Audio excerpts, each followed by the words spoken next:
ಗುಬ್ಬಿ ತಾಲೂಕಿನ ಪಿನ್ನೇನಹಳ್ಳಿ ಗ್ರಾಮದಲ್ಲಿ ಗುಂಪು ರಾಸು ವಿಮಾ ಉದ್ಘಾಟನೆ ಕಾರ್ಯಕ್ರಮವನ್ನು ತುಮಕೂರು ಹಾಲು ಒಕ್ಕೂಟದ ನಿರ್ದೇಶಕರಾದ ಭಾರತಿ ಶ್ರೀನಿವಾಸ್ ನೆರವೇರಿಸಿ ಮಾತನಾಡಿದ ಅವರು, ನಮ್ಮ ತಾಲೂಕು ಜಿಲ್ಲೆಯಲ್ಲಿ 4ನೇ ಸ್ಥಾನದಲ್ಲಿ ಹಾಲಿನ ಉತ್ಪಾದನೆಯಲ್ಲಿದ್ದೇವೆ.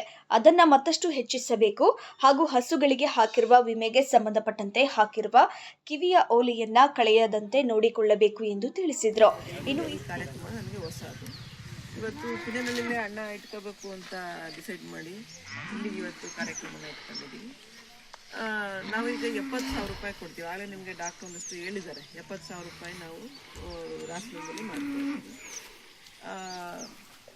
ಓಲೆ ಇಡೋದು ಕಂಪಲ್ಸರಿ. ನಾನು ಸುಮಾರು ವಿಚಾರಗಳನ್ನ ಮಧ್ಯದಲ್ಲಿ ಏನಾದರೂ ಹಸುಗಳು ಸತ್ತಾಗ ಓಲೆ ನೆನ್ನೆ ಕಳೆದೋಯ್ತು, ರಾತ್ರಿ ಇತ್ತು, ಬೆಳಗ್ಗೆ ಇಲ್ಲ, ಇದೆಲ್ಲ ಅವ್ರು ಕೇಳಲ್ಲ.